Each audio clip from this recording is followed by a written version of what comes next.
Hey guys, before we get started with the episode, I just have two announcements to make. One, I have the Jibs Journal is out now.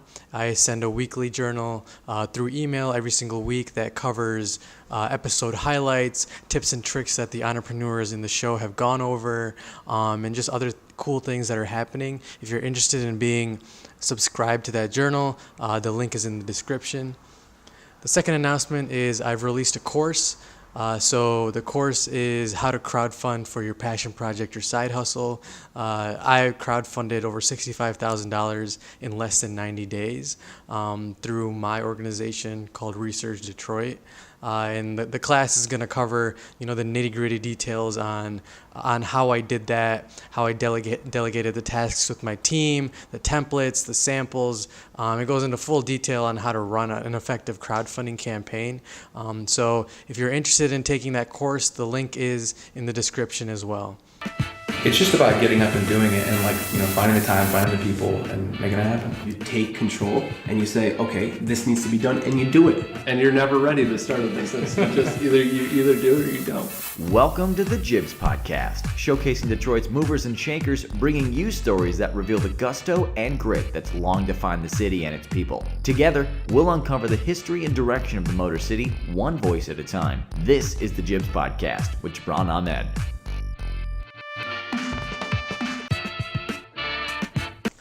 What's up, everybody? Welcome to the newest episode of the Jibs Podcast. I'm here with James Brophy, one of the founders of Creative Good. How are you, man? Good, I'm great. Thanks for having me. This is fantastic. Yeah, I'm excited to have you on because Creative Good is amazing. We were having some great conversation beforehand, so let's just transfer that energy into this conversation. Awesome. So can you tell me what Creative Good is? So Creative Good is a subscription box, and if anybody knows, I'm sure a lot of people have heard of subscription box craze. It's a business model where individuals can subscribe to your box, and on a monthly or quarterly basis, you receive a box right to your doorstep that has certain products in it that fit within the scope of the company. Mm-hmm. So Creative Good we're the very first philanthropic-based subscription box where our subscribers will receive any sort of products from companies that have a social impact or make a social impact. So we really operate in the social enterprise space. So when you think of things like Tom's Shoes or Love Your Melon, they're a buy one, give one type model. But also charities that sell products to get their name out there. And really we focus on four main cause categories: childhood illness, animals, environment, and poverty. So those are the four that we're trying to attack globally. And we really want to make it known to the subscribers the impact that they're making. So not only will we're a quarterly subscription box, so you'll receive a box on a quarterly basis. Mm-hmm. In each box you'll get a product from each one of those cause categories. Can you talk about where that idea came from? Interesting. So one of my co-founders, Nicholas Kristock, who's been on the show before, he came up with the idea really kind of like middle of the night. We own a couple of companies in the for-profit but social impact space, and woke up one morning and said, "Hey man, what do you think about this subscription box craze that's going on?" And we got a lot on our plates, so I was initially hesitant, I will admit, but I liked the idea, and so we sat down with a connection of mine that owns a subscription box. Shout out Mully Box, Drew Amato, and kind of pitched the idea to him and asked him, some advice. Really kind of got a feel for what his journey has been in that space, and he was willing to help us out. So he put some connections together, which I'm sure we'll talk about here in a minute. That really helped us get the idea together and close to a launch day. So. Yeah. So let's talk about, we'll first kind of talk about the social entrepreneurship space. Sure. So social entrepreneurship, social impact, mission driven are all kind of buzzwords that are going around right now. So you are really honing in on this space. So what does that mean? So what that means to us is, and I'll use the term share of wallet. So you have a consumer base out there that is eager to learn more about this social enterprise space. And to us, the social enterprise space is for-profit companies that are looking to make an impact, kind of like a charity, but they're looking to make an impact on social causes. And like I mentioned, our 4 cause categories. So it's like the buy one, give one, or a donation of certain profits to any sort of social cause kind of defines the social enterprise space. And what we've found is, there's so many companies out there that are making the same products that everybody buys, only they're not as well known, maybe because they don't have as big of a marketing budget or whatever, but they're making just as quality of products, but their model incorporates a social impact. So we, really when you look at the consumer base and studies along the way with where people want to spend their money, there's a really eager, the consumer base is very eager to spend money with companies that are making that social impact. Yeah. So our mission with Creative Good is to bring light to those companies, get them in the consumer's hands, show them these are products being made by companies that are making that social impact. And everything suggests that it's something the consumer base wants. Everybody wants to spend their money with companies like that, but only a certain portion have switched over to companies that are making that social impact. So there's a gap there that we're excited to really fill. Absolutely. And I feel like along with that study that you were talking about, I've also noticed that large corporations are moving towards like corporate social responsibility, so they're opening up like philanthropic arms and trying to do more in the community and have these social impacts, but at the same time, younger generations like our millennial generations or even Generation Z only really wants to be associated with companies that have a social impact. And so you're finding more and more companies doing not just for-profit business lines, but also social impact as well. Sure. Yeah, it's we believe that it's going to be or it already is becoming kind of a duty of for-profit companies to make a social impact. I think that there's, we strongly believe that the ability to solve a problem in the world has a finite number attached to it, and this is really something that my co-founder Nick has always been very passionate about is finding, there's a problem in the world, there is numbers, we don't want to just make an impact, we want to really be integral in the process of solving that problem. Right. So that's going to take for-profit help. We're going to need the clothing companies and the consumer product industries to really lend a helping hand, and I think the consumer base is going to demand that of them. Sure. They already are, and I think it's just going to become more so in the coming years. Right. So. Those 4 categories, where did that come from? That's a good question. I think they were the 4 categories that we knew would be impactful the most to a broad consumer base. So, I mean, people are very passionate about helping animals. Poverty is a cool cause space where the stigma is going away, and I think people are really eager to jump in and help. And that'll dive us deep into things like mental illness. So we're really picking the broader cause categories that will stem into bringing light to other issues in society where there might be a stigma or there might not be as much attention. Environment. That kind of speaks for itself. I think that everybody kind of has a responsibility to be more responsible with the environment and make an impact there.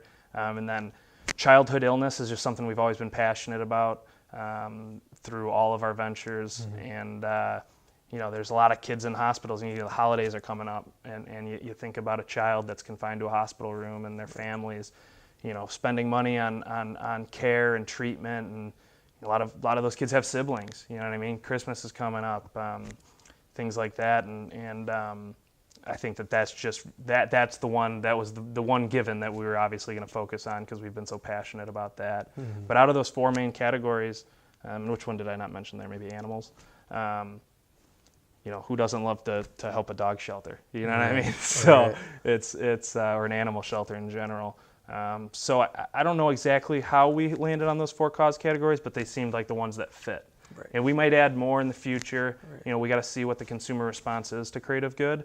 But we have some great partners in the venture that are helping us really get the word out there, and great, friends and associates and that are helping us get that word out there. Yeah, absolutely.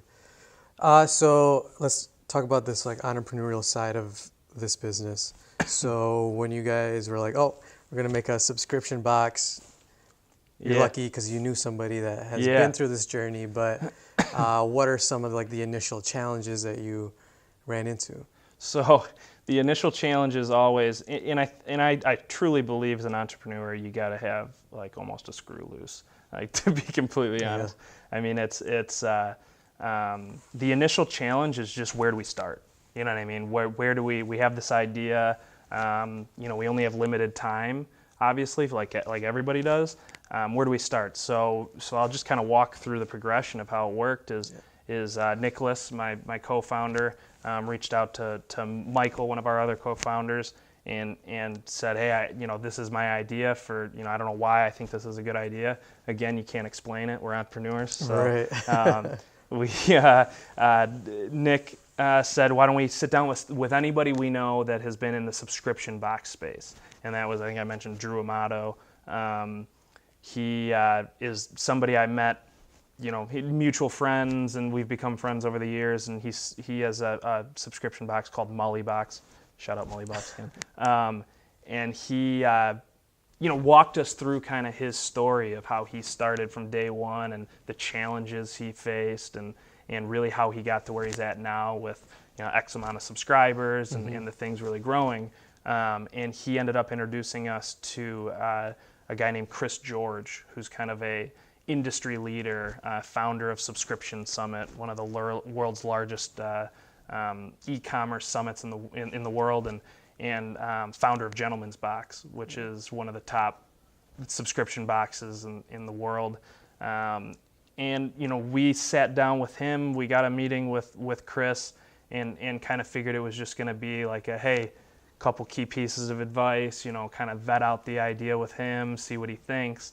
And we were very pleased that he was interested in becoming partners with us in the venture, and which helps us. Maybe we didn't get a true taste of the startup box life there, because he has a team that's we're able to kind of leverage, and his knowledge just in general. But he really jumped in, and here's a guy who's an incredible entrepreneur here in the Detroit area, and was willing to give us a lot of time and a lot of his energy to help us get this thing off the ground. And I would say it accelerated our, from the inception of the idea to the launch of it. I mean, who knows how much it accelerated it, but by a lot, which is great. We're Nick and Michael and myself and our two other partners, Clay and Cam. We're all entrepreneurs, and you just got to put yourself out there. And I think we've had ideas and ideas and ideas, and we've pursued some and failed at some and been successful with some. And I think right now we're really hitting our stride as entrepreneurs. Social entrepreneurs, I guess, is what I'll classify it as. And it's really fun. I'll tell you what, it's a ton of fun. Especially in the social entrepreneurship space, being able to not only build businesses, which is just cool in general, but make an impact, a positive impact on the world.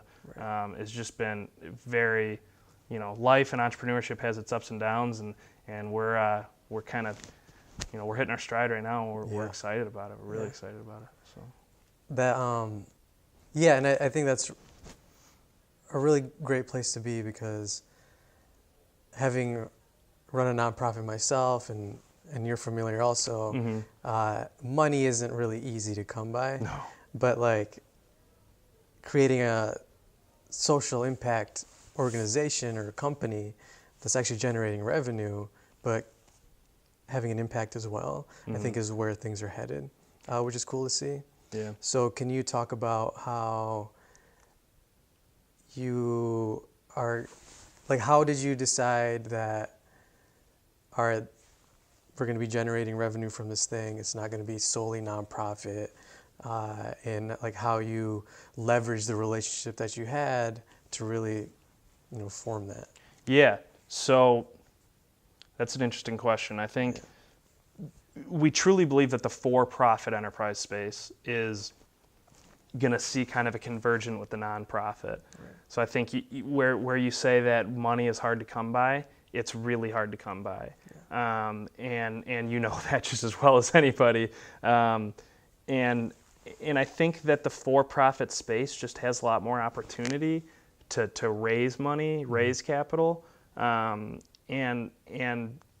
incentivize that money coming in. And I think there's almost a stigma surrounding for-profit versus nonprofit sometimes, where the for-profit is like the very capitalistic, right. You know, whatever. And I think you can't take that, can't necessarily do away with that stigma, but you can, maybe I shouldn't say it that way. I think that what we would really ultimately like to do is actually kind of to do away with that stigma, but really say, hey, for-profit ventures, you know, we can make a profit, but we can also make an impact. Exactly. And we can provide a return to investors that would typically be donors on the nonprofit side, and leverage that personal desire to make money, but also make an impact. And not only do we want to prove that that is where business is heading in general, business entrepreneurship, but it's also the right way to do it, and that's how we're going to solve problems. We need the for-profit space to make impact. You know, whether you want to be a nonprofit or a for-profit, you still need the for-profit sector to make an impact. I mean, we have problems in the world that are just too big at this point. Mm-hmm. Not to be grim about it, but you know, the problems, we want to solve the problems. We don't want to just make an impact. We want to solve the problems, and we need the for-profit side to do that for sure. And I think for people like listening or watching, it's really important that for-profit isn't a bad word. You know, It is definitely a vehicle to accomplish your goals or to accomplish social impact or anything like that. And also nonprofit is not a bad word either. Yeah, no, you're right. It's not for-profit versus nonprofit aren't bad words, but I think the picture that needs to be painted is everybody, whether in the for-profit or nonprofit, needs to be aware of social causes, and they really, you know, I don't want to say required, but you know, you kind of have a duty, and I think that'll kind of, that expectation will grow and grow. You have a duty that if you're going to work and live in a community, you know, you can't just use it as your business place, but as also a place to bring positive impact to the community. And we strongly believe that, you know, there's a lot of figureheads here in Detroit that have really, you know, grasped that concept where it's you know, you start a business to make money, but you also want to make a positive impact on the people around you. It's just the right way to be. Absolutely. Yeah. So for people listening that are eager to start their own venture, their own social entrepreneurship journey, what kind of advice would you have for them? Oh man, I guess the key advice in that arena would be, you know, find something you're passionate about.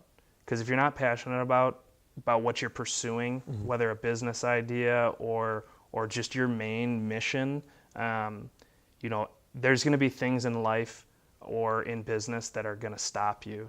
That probably sounds familiar to you. Right.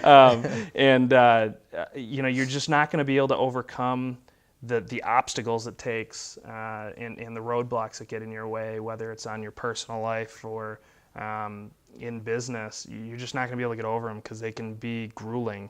You know, nothing's going to happen the way you want it to.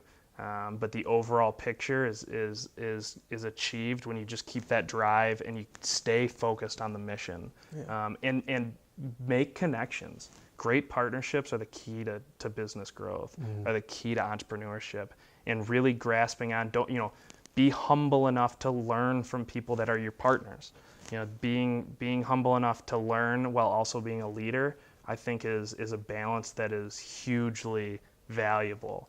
Because I think we see people that get too invested in their own idea and they're not willing to collaborate, or they're not willing to hear different sides of a opinion on how to move forward or how to strategize your growth. And so I think that, you know, building trusted partnerships and utilizing your friends and family to vet out ideas. Just work hard, work hard. You don't let anything stop you, because I can think of a million different places where we could have stopped. Right. I mean, just like I said, whether in life or in just the pure business aspect. I mean, there's a lot of things out there. Everything wants to stop you. You just gotta get through. Gotta get through, man. I completely agree with you. Yeah. And some of the things you mentioned is when you're learning from your partners or your people that are a little bit more experienced, like no question's a dumb question. If you have something on your mind, you should just ask it. 100%. Yeah. I mean, you hit the nail on the head with that. Because I think, I don't think you can say it much better than that. Right. Yeah, you just got to ask questions, and you have to assume that, what we're weak at. And I mean, I have some partners that I'm pretty sure they're just strong at everything, which can be annoying sometimes. But it's just being honest about where your strengths are, where your weaknesses are, and leveraging different components of your team to drive towards the ultimate goal and really complement each other, because that's where it is. But you're right, there is no dumb questions. I mean, I've asked the dumbest of the dumbest questions, I tell you, and they're really not dumb at the end of the day, because they brought some value in some way, or shed light on something that needed to be handled. So, well, for people that want to either subscribe or want to get involved, like where can they find you and how can they get in contact with you? So the name of our subscription box is Creative Good. So that's CrateofGood.